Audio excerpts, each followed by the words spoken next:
Au nord du Vietnam, le delta du fleuve Rouge est une région riche en légendes. On y raconte qu'un jour, un roi, venu des montagnes pour visiter les plaines, aperçut une princesse dont il tomba fou amoureux. Il l'emmène alors dans les montagnes et lui fait 100 enfants.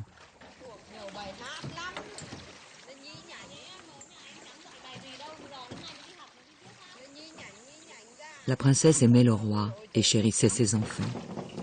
Mais elle regrettait son pays natal.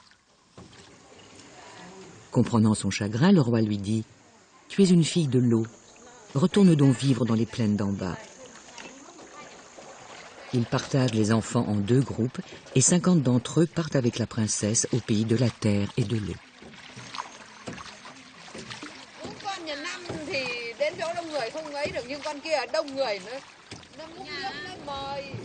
D'après la légende, ces 2 groupes d'enfants sont les ancêtres des peuples qui ont conquis le pays, les montagnards et les habitants des plaines.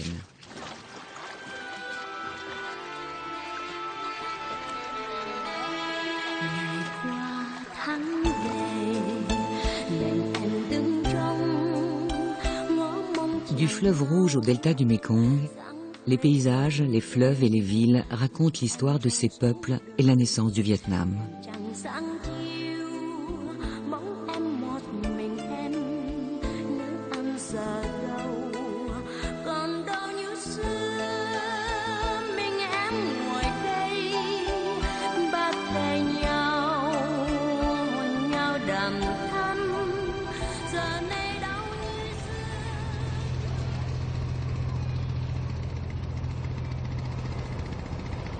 Dans le delta du fleuve Rouge, la terre et la mer qui s'affrontent depuis des millénaires ont créé la baie d'Along, célèbre pour ses îlots en pain de sucre.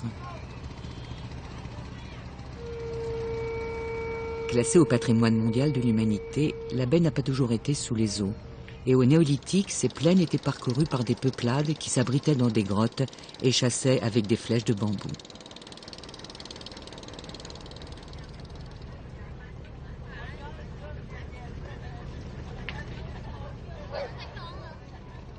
Aujourd'hui, ce sont des pêcheurs qui habitent au pied des îlots. Ils ne vivent plus dans des grottes, mais sur des villages flottants, protégés de la force des typhons par la configuration de la baie. Pêcheurs, ramasseurs de coquillages, éleveurs de crevettes, ils récoltent aussi des plantes médicinales et des vers dans la vase, appréciés par les touristes chinois.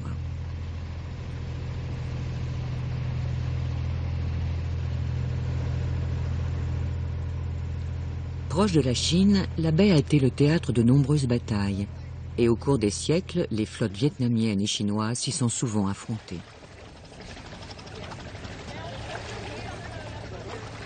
Along est un site historique et les habitants des villes qui bordent la baie ont l'habitude de célébrer leurs héros.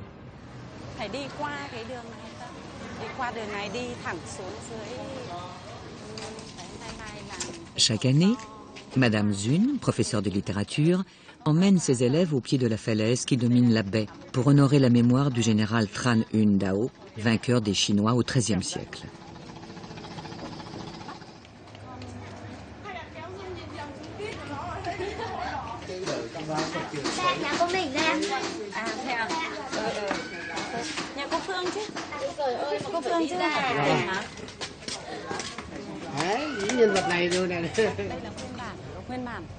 Des stèles reproduisent un poème du général gravé dans la roche et effacé par le temps. Un poème prononcé à ses troupes avant la bataille.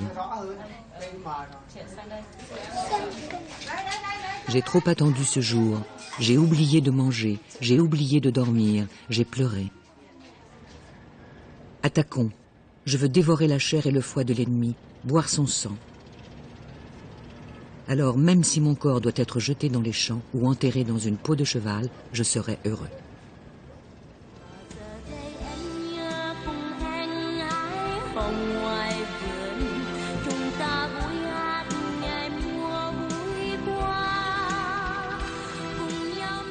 En infériorité numérique, Un Dao va tendre un piège à la flotte chinoise.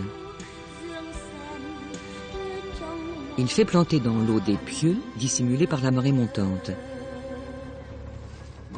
Après avoir engagé le combat, ces bateaux semblent s'enfuir L'ennemi les poursuit. Les navires vietnamiens légers évitent les pieux où viennent se briser les lourds bâtiments chinois. Le poème du général est un des premiers textes de la littérature vietnamienne et sa ruse a fondé la stratégie militaire du pays. Attaquer quand on est le plus fort, reculer et tendre des pièges si on est le plus faible.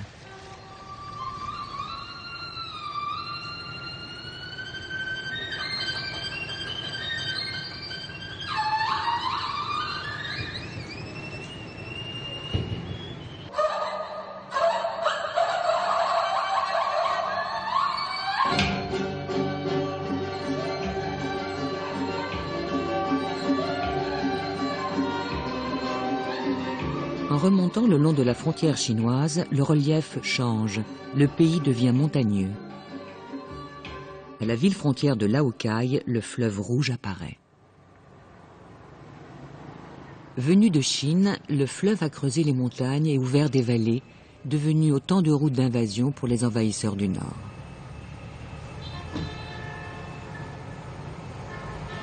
Ces zones frontalières sont le domaine des tribus montagnardes.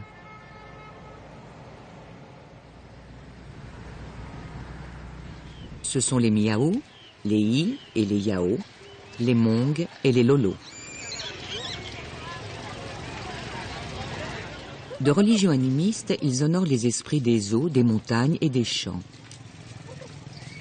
Ils se protègent avec des amulettes. Ils ne quittent jamais les montagnes. Un proverbe l'affirme. Les poissons nagent dans l'eau, les oiseaux volent dans l'air. Nous, nous habitons sur les montagnes. Jadis, ils conservaient dans leur maison les cadavres de leurs parents scellés dans des troncs d'arbres et ne les mettaient en terre que 2 ou 3 ans après leur mort. Les vêtements des femmes sont colorés et leurs bijoux d'argent sont des talismans.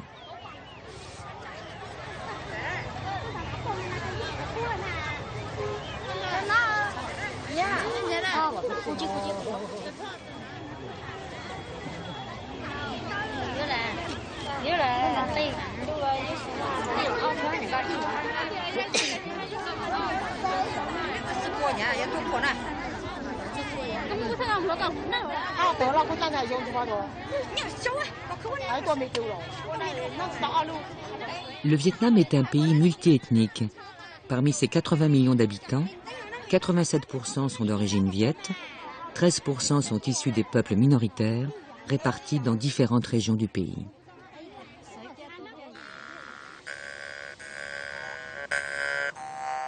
Les peuples des montagnes ont aussi leur légende. Des grands rochers noirs posés dans la campagne et recouverts d'inscriptions auraient des pouvoirs magiques.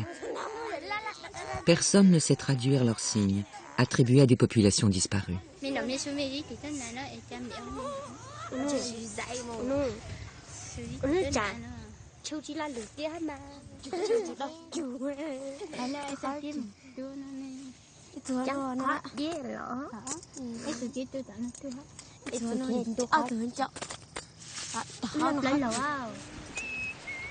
Longtemps redoutés des habitants des plaines, les montagnards sont encore appelés Diables rouges et Diables noirs.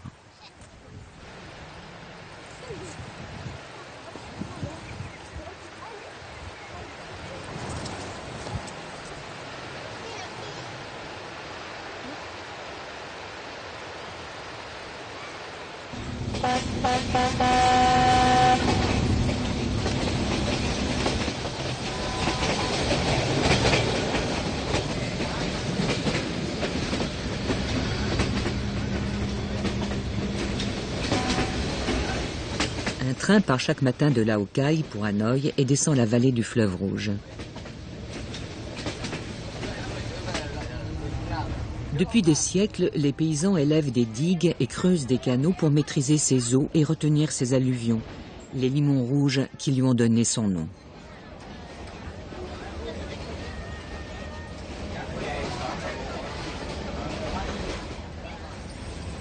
Sur ces berges sont apparus les premiers plants de riz sauvage, domestiqués et cultivés ensuite en terrasse.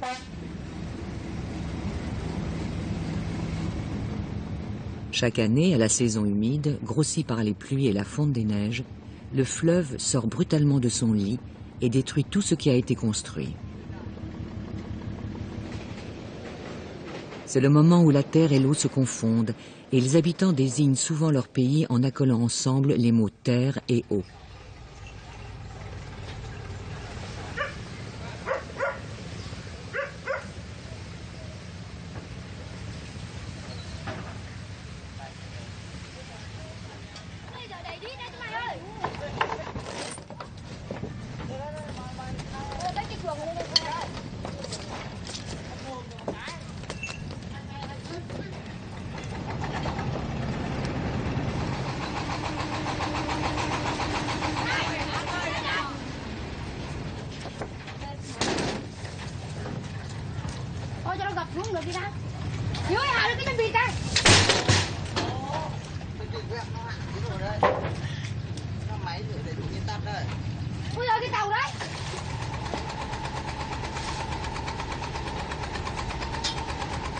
À la saison sèche, le fleuve redevient navigable.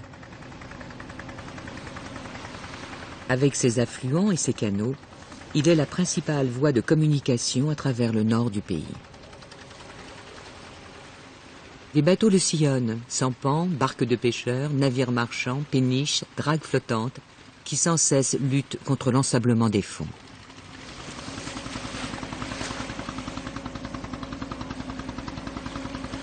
On navigue sur le fleuve en famille, et les enfants apprennent vite à nager. Il paraît que pour décider les réfractaires, il suffit de leur faire mordre le nombril par une libellule. Ils savent nager ensuite comme des poissons.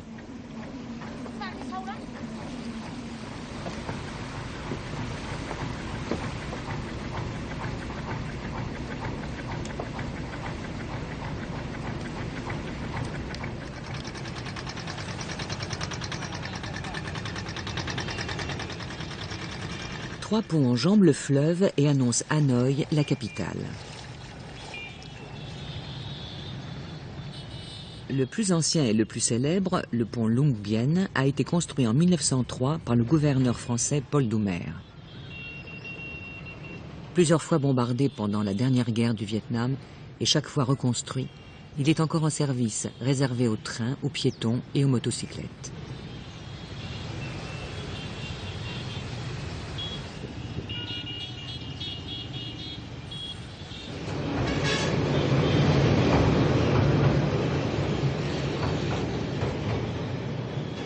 Hanoï signifie « la cité à l'intérieur du fleuve ». Elle compte aujourd'hui 3 millions d'habitants. Elle est devenue capitale en l'an 1010 sous le règne de l'empereur Ly Taetto, après l'unification du nord du pays.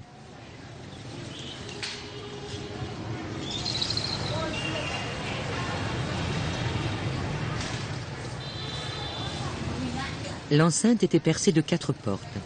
À l'est, la porte des bons augures. À l'ouest, celle du bonheur, au nord, la porte de la vertu resplendissante, et au sud, celle de la prospérité.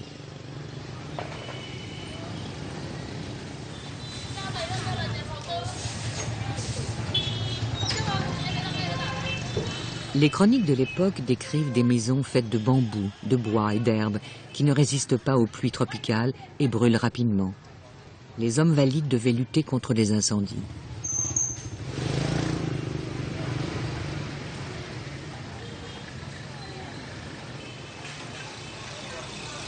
Une nuit, le feu ravage une partie de la ville à cause de la lenteur des secours. L'empereur se rend sur place, fait réunir tous les hommes et touche leur tête. Ceux qui ont les cheveux collés par la sueur et la cendre sont récompensés, ceux qui ont les cheveux propres sont punis.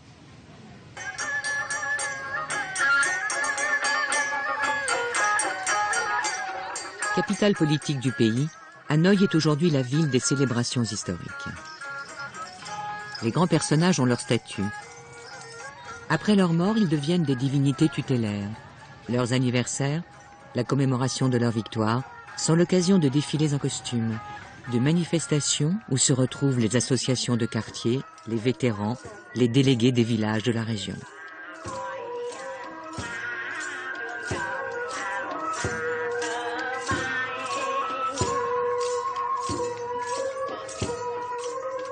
Xin chân thành cảm ơn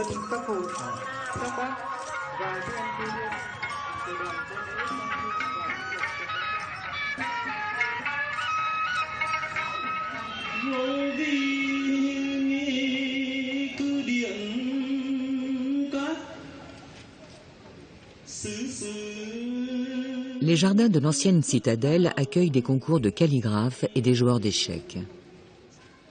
Les calligraphes s'affrontent à coups de poèmes célèbres écrits en alphabet vietnamien et en caractères chinois.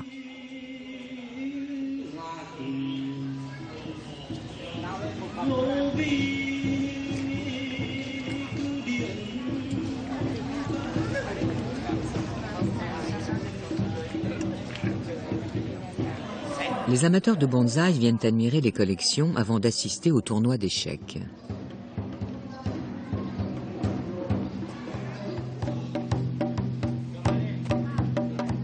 Les joueurs déplacent des pièces humaines. Marco Polo a décrit les mêmes tournois à la cour de Pékin. Jusqu'à l'avènement de Li Taito, la Chine a considéré le nord du pays comme une de ses provinces.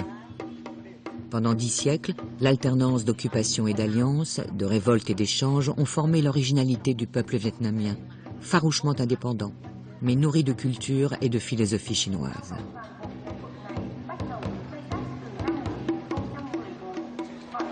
Le taoïsme, le confucianisme et le bouddhisme sont ici chez eux, tout comme en Chine.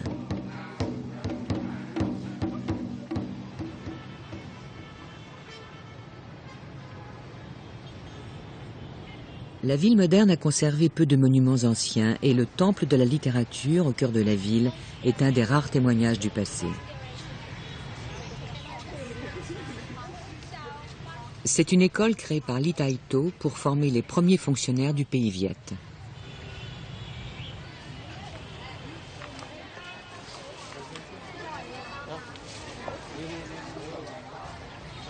L'école est dédiée à Confucius. Les étudiants qui réussissent aux examens deviennent des lettrés et leurs noms sont gravés sur des stèles.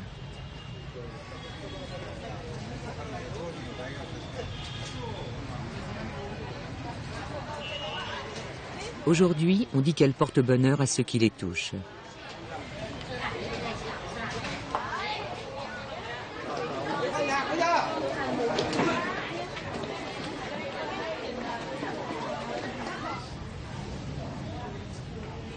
Au fond du temple, les fumées d'encens sollicitent la bonté du maître disparu et de ses disciples, dont les statues jadis surveillaient les examens ouverts à tous, à l'exception des fils de manœuvre, de comédiens et d'esclaves.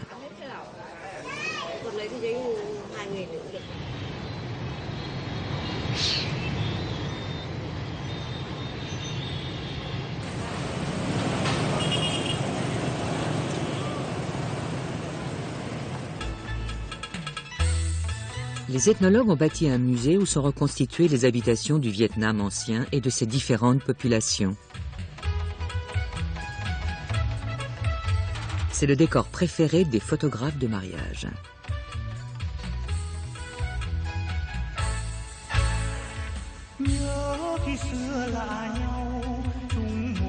On dit que les jeunes filles un jour doivent devenir rondes pour ressembler à la voûte céleste et que leurs enfants seront carrés comme les champs de riz.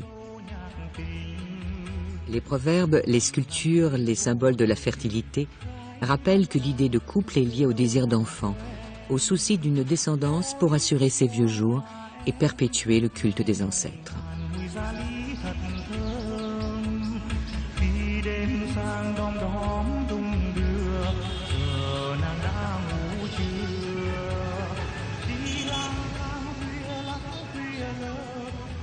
Le dimanche, on canote sur les nombreux lacs qui parsèment la capitale.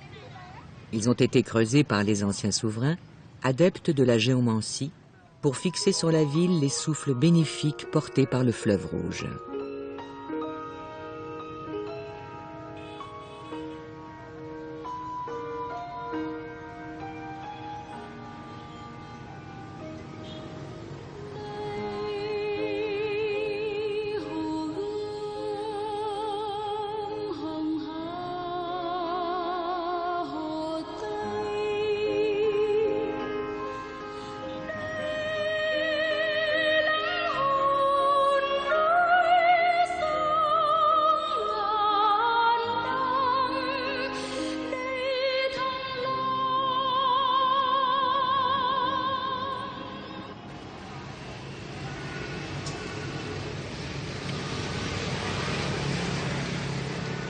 La ville est matinale et dans la nuit noire, les premiers marcheurs commencent à tourner autour des lacs.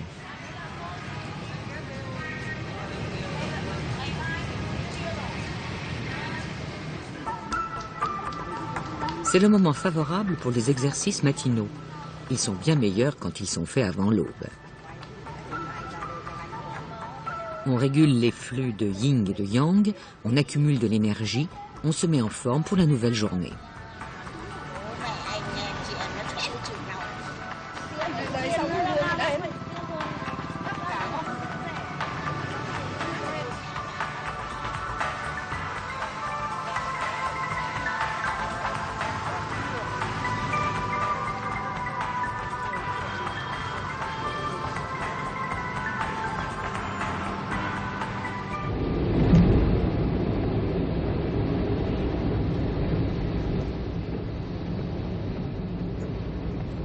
La route numéro 1, qui part de Hanoï et mène jusqu'à Saïgon, suit le trajet de l'ancienne route des mandarins qui servait au déplacement des fonctionnaires, des militaires et des marchands.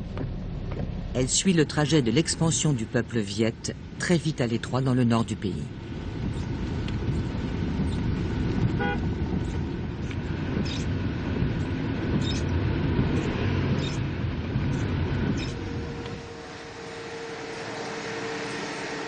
Derrière le col des nuages, à 400 km de la capitale, s'étendait le royaume du Champa, un peuple puissant et belliqueux venu de la mer, à la fois marchand et flibustier.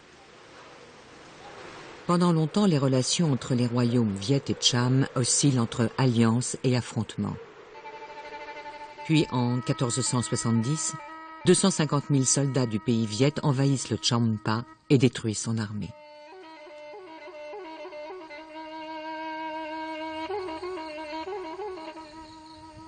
Les divinités qui, depuis des siècles, ont protégé les rois Cham se taisent et les pouvoirs magiques de leurs prêtres s'évanouissent.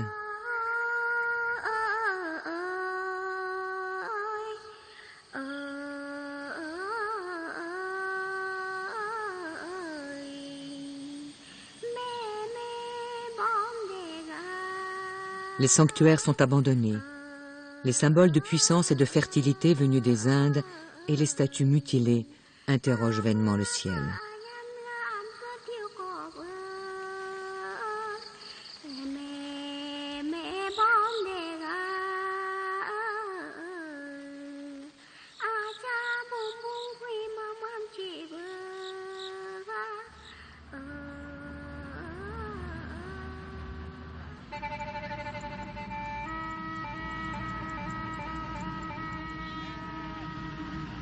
Aujourd'hui, les Cham forment une ethnie minoritaire. Ils vivent dans des régions arides du centre et dans le delta du Mékong, plus au sud.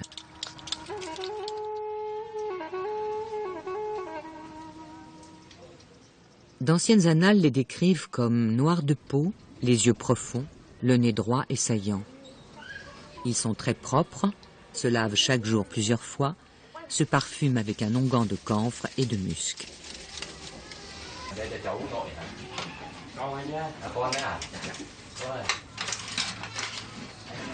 Dans la société Cham, l'homme vit dans la maison de sa femme et s'il veut la quitter, il s'en va sans rien pouvoir emporter.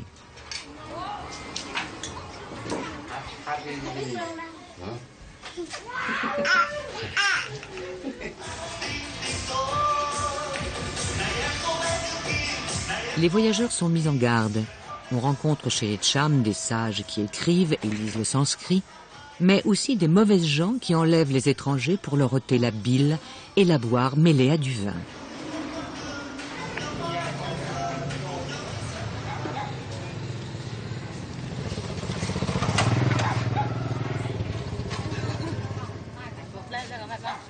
Les villages Cham sont aujourd'hui réputés pour leur poterie de terre cuite au soleil.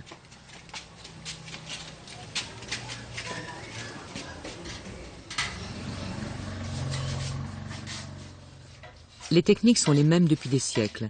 Les femmes tournent autour de leur poterie et refusent d'utiliser le tour.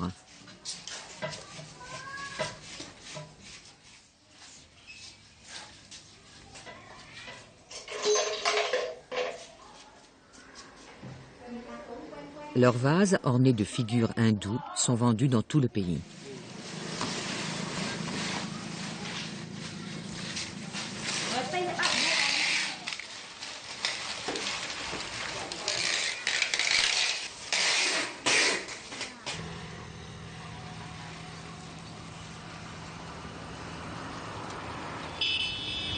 La plupart des sites archéologiques Cham ont été détruits pendant les 2 dernières guerres du Vietnam et les arrêts touristiques sur la route numéro 1 sont plus souvent consacrés à ces guerres qu'aux traces d'un passé plus lointain.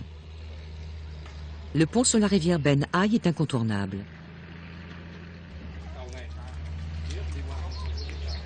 Seul point de passage ouvert entre le nord et le sud après la partition du pays en 1954, il est entouré de miradors et les haut-parleurs diffusent nuit et jour des slogans et des chants patriotiques.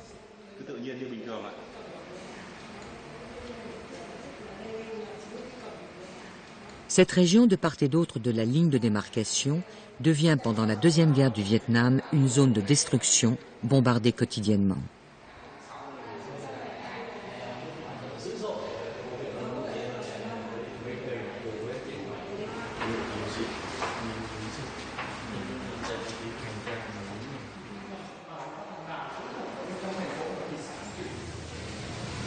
Pour ne pas abandonner les lieux où vivaient leurs ancêtres, les villageois creusaient des galeries souterraines. Les habitants de Vinh Moc ont conservé leurs tunnels comme des reliques de ces temps maudits.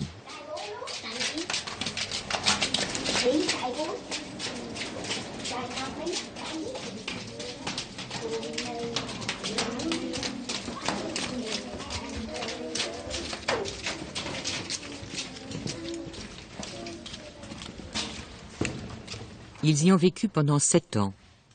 Chaque famille avait son alvéole, plus ou moins exigu selon le nombre d'enfants.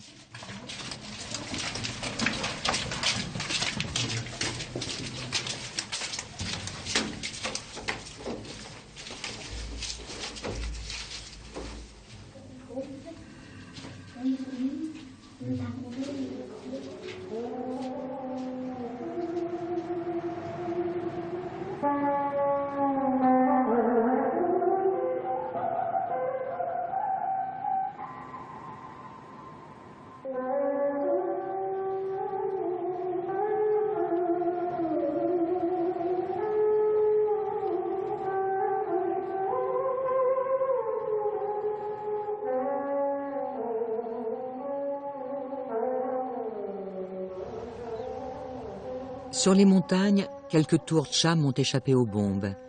Ce sont des sanctuaires, ils parsemaient l'ancien royaume. Dans la mythologie Cham, Shiva a créé la première dynastie et chaque sanctuaire est sa demeure. Seuls les prêtres y pénètrent et le roi qui vient y recevoir ses pouvoirs surnaturels.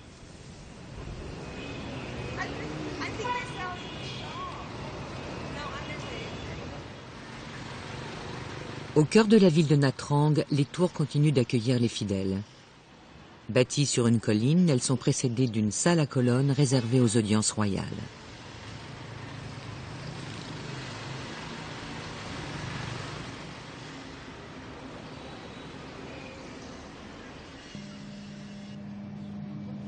Les habitants viennent honorer la Dame de Pierre, la puissante divinité locale qui continue de protéger la ville. La statue était la patronne des pirates Cham. Ils venaient la saluer avant de partir attaquer au large les navires marchands indiens et chinois. À leur retour, ils la remerciaient pour ses bienfaits. Après la conquête, les Viettes l'ont adoptée et l'ont rebaptisée la Dame de la Terre. Elle a le pouvoir de faire tomber la pluie.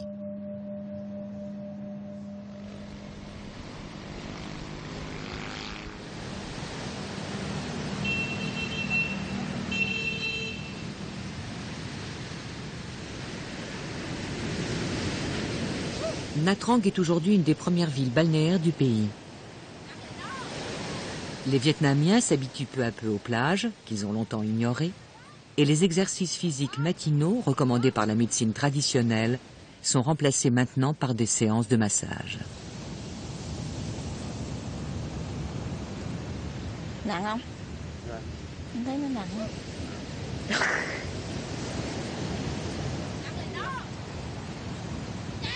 Để lấy tay rồi nhấn máy nó chân nặng. Chân hả?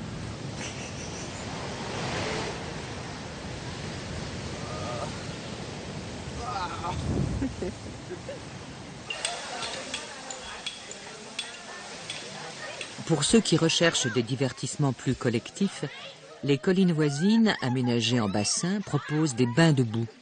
Une boue qui rend la peau très douce. Le pays découvre les joies du tourisme.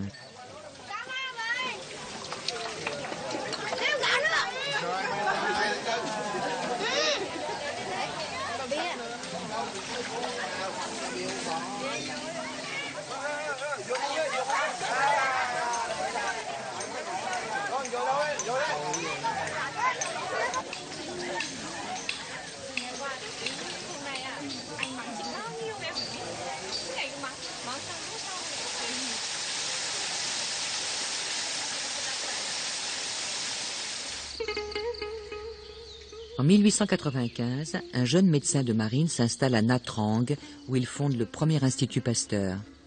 Il y fabrique un vaccin contre la peste et mène des recherches sur le paludisme. Il se nomme Alexandre Yersin. Sa tombe, au milieu de la campagne, est accompagnée d'une stèle et d'un autel. Le médecin français, ami du peuple vietnamien, est devenu un bon génie.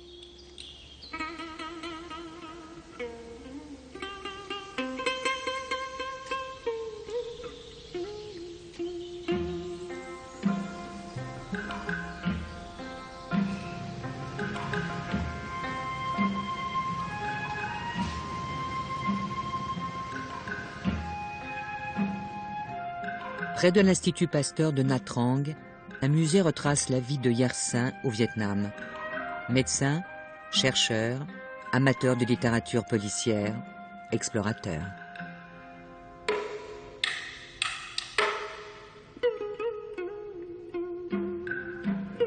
Il est l'un des premiers à se rendre dans les hauts plateaux frontaliers du Laos à la rencontre des peuples montagnards que l'on appelle alors péjorativement les Moy, les sauvages.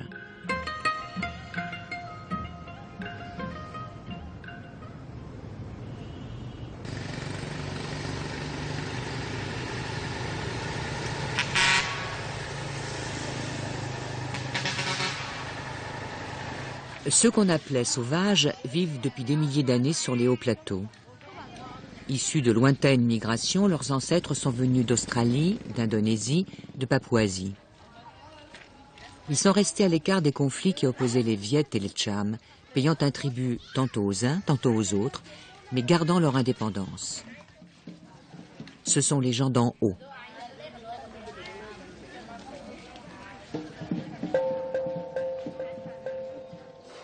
Ce sont des peuples sans écriture, pour qui la parole est très importante. Celui qui sait le mieux parler, qui se souvient le mieux des poésies transmises par les générations précédentes, devient souvent le guide spirituel du village.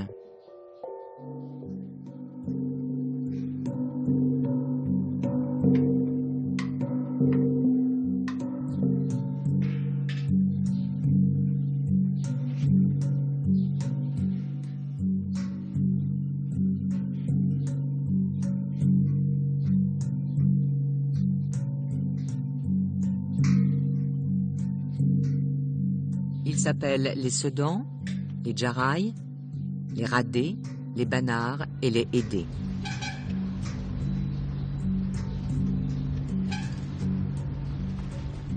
Le village de Lat, au cœur des montagnes, est habité par des Aidés. Autonomes et indépendants jusqu'au début du XXe siècle, ils sont restés organisés en tribus et en clans et essayent de protéger leur culture et leur mode de pensée, mis à mal par le colonialisme, les guerres d'indépendance, le communisme, l'économie de marché et les missionnaires. Ils ont abandonné depuis peu leurs cérémonies rituelles où des buffles étaient sacrifiés pour le bien-être de la communauté. Les mâts des derniers sacrifices sont dressés dans l'église, ornés des cornes de buffle entre la croix et la statue de la Vierge.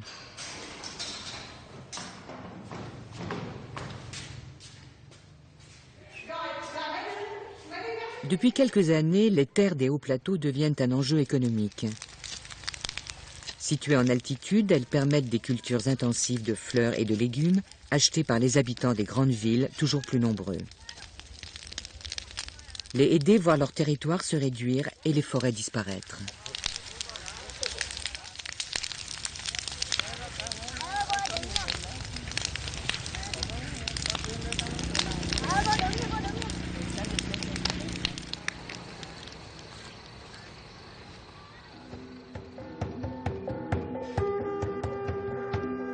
Certains soirs, les gongs résonnent sur les collines. La musique est le dernier patrimoine des Hédés, l'affirmation culturelle des jeunes générations dont les groupes de danse sillonnent le pays.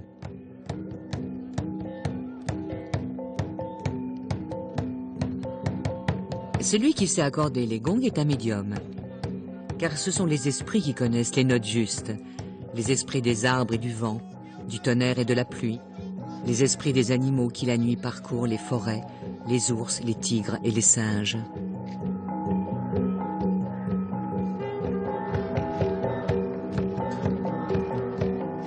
Les esprits des morts veillent sur la musique, les esprits des ancêtres qui accompagnent toujours les vivants et veulent harmoniser le monde pour eux.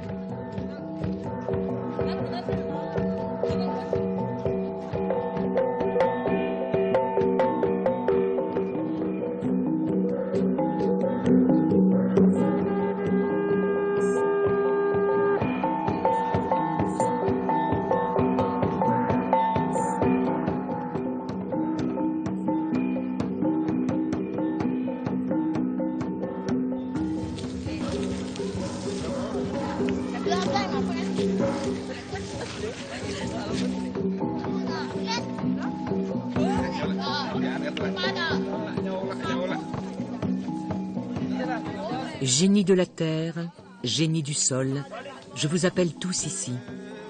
Venez, mangez ensemble un instant. Aspirez avec le chalumeau l'alcool dans la jarre.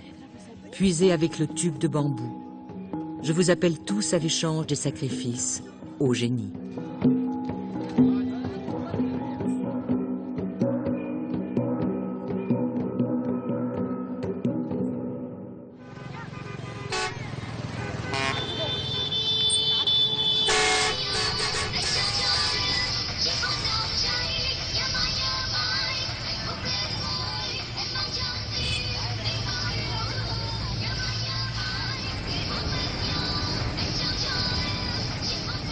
Après l'annexion du centre, il restait aux Viet à conquérir les régions du sud, très différentes du reste du pays.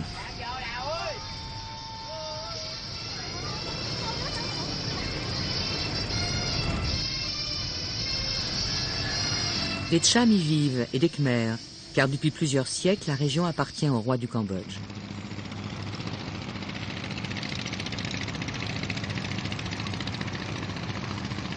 Le Mékong, venu du Tibet à travers la Chine, le Laos et le Cambodge, s'y divise en 9 bras avant de se jeter dans la mer. Il forme alors le delta des 9 dragons.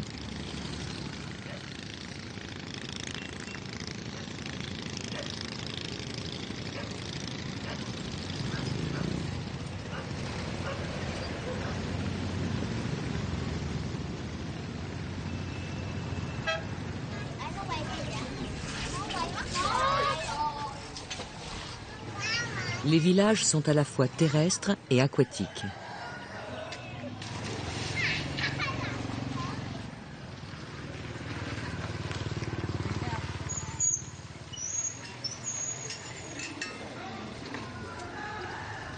Alors que la conquête du pays de Cham a été militaire, la conquête du delta du Mékong va se faire de façon pacifique. Le Nord envoie des milliers de colons pour mettre en valeur les terres. Ce sont des prisonniers Cham, des exilés Viet et des Chinois dissidents qui fuient leur pays occupé par les Mandchous. Des fonctionnaires suivent ces colons et mettent en place une administration.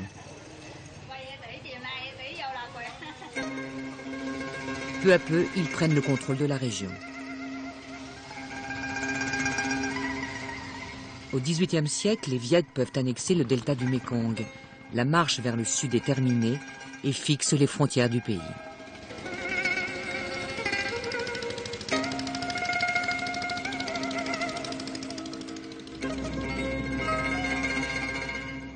Au large des côtes, parmi les dizaines d'îles annexées avec le delta, certaines, comme Pulo Condor, sont devenues des lieux touristiques et historiques.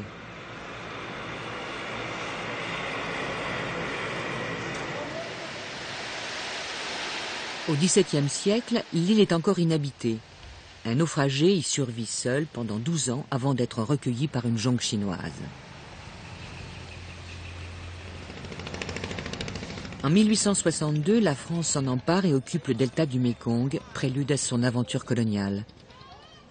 Le premier gouverneur, l'amiral Bonnard, fait construire un pénitencier à Pulo Condor.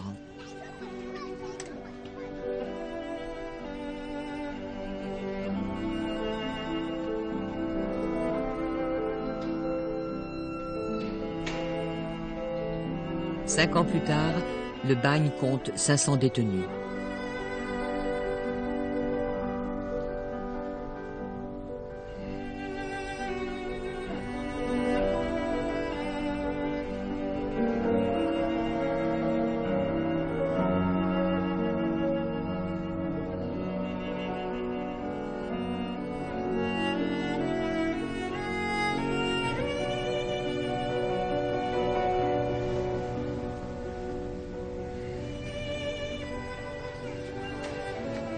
En 1895, le compositeur français Camille Saint-Saëns, dépressif, vient se reposer dans les îles, invité par son ami le gouverneur.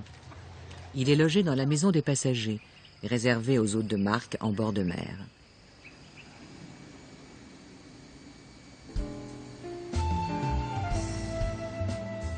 Pendant les 2 mois de son séjour, il arpente les plages et termine un opéra qu'un de ses amis décédés avait commencé à composer. L'histoire de Brunhilde, la reine torturée par Clotaire dans la conquête du royaume franc.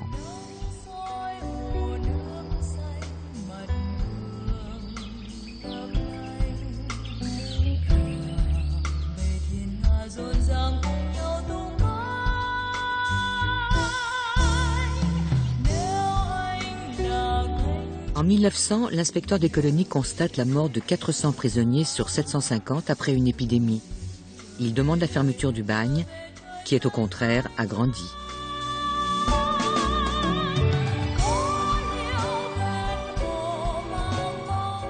L'administration invente les cages à tigres où sont isolés les prisonniers politiques.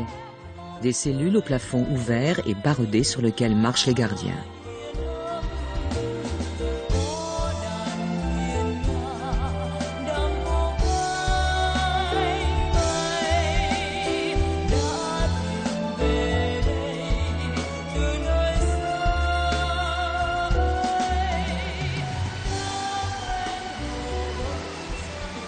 Depuis sa fermeture à la fin de la Deuxième Guerre du Vietnam, le bagne a été transformé en musée et l'île est redevenue paradisiaque.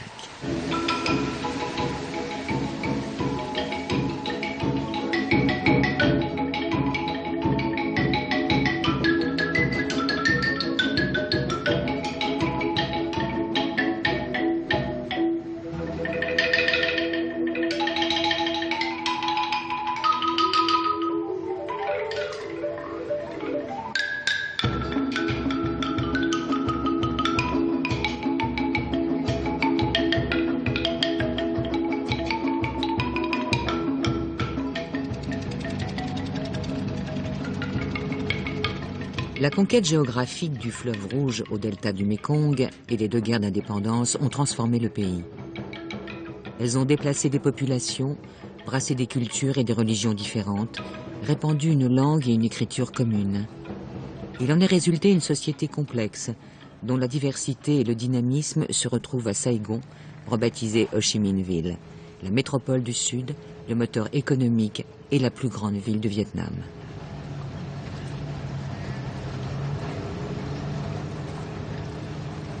Au début du mois de février, la ville, comme tout le pays, se transforme.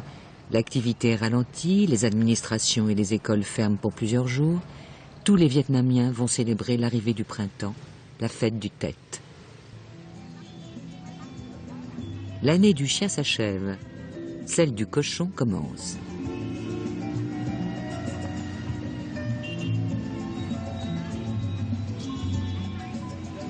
Les gens nés sous le signe du cochon sont responsables.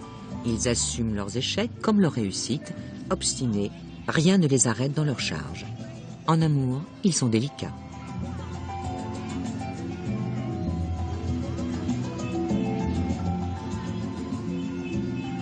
Rockefeller, le docteur Schweitzer, Françoise Sagan, Arnold Schwarzenegger sont nés sous le signe du cochon.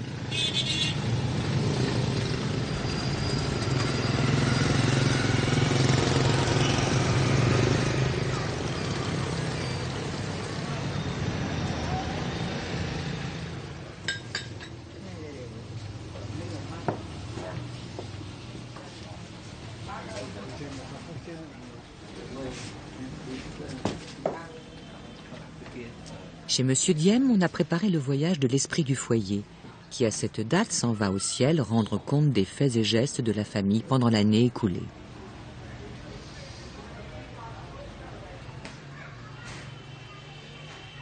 C'est le moment du pardon, des dettes à régler, du souvenir.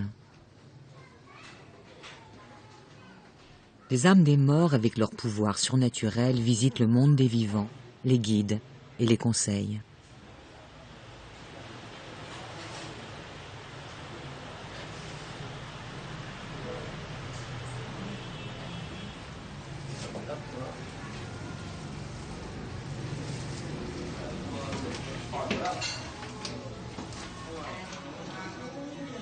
Les repas présentés aux défunts sont ensuite servis à la famille. Les autres offrandes, les chemises en papier et les chaussures en carton, les dollars factices américains, sont brûlés dans la rue ou sur le toit de la maison.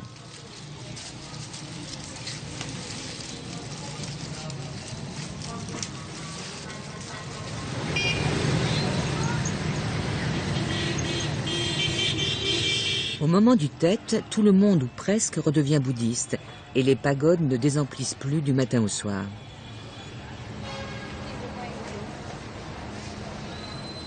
Les parents achètent des oiseaux en cage pour que leurs enfants les libèrent.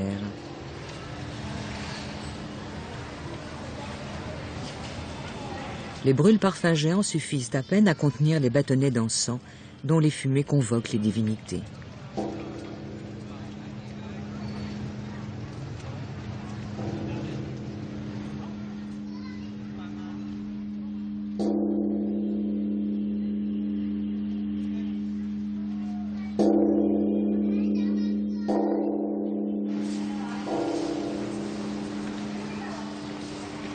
On rêve de liberté et de paix.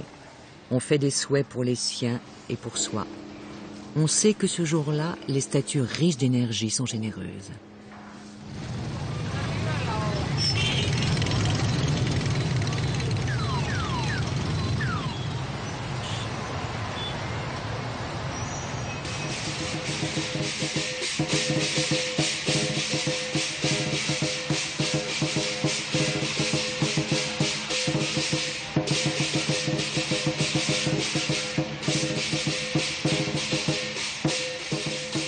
Des dragons sautent dans la nuit.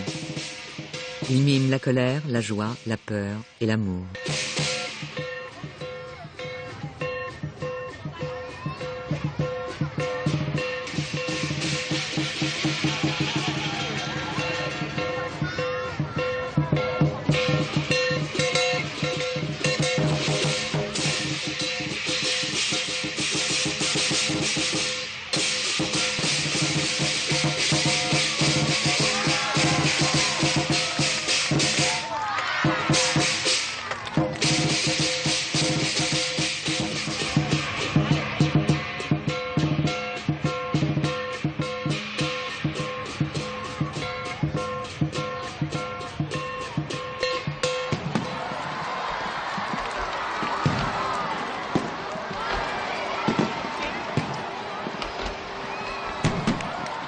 En 1802, le souverain Jialong veut donner un nouveau nom au pays.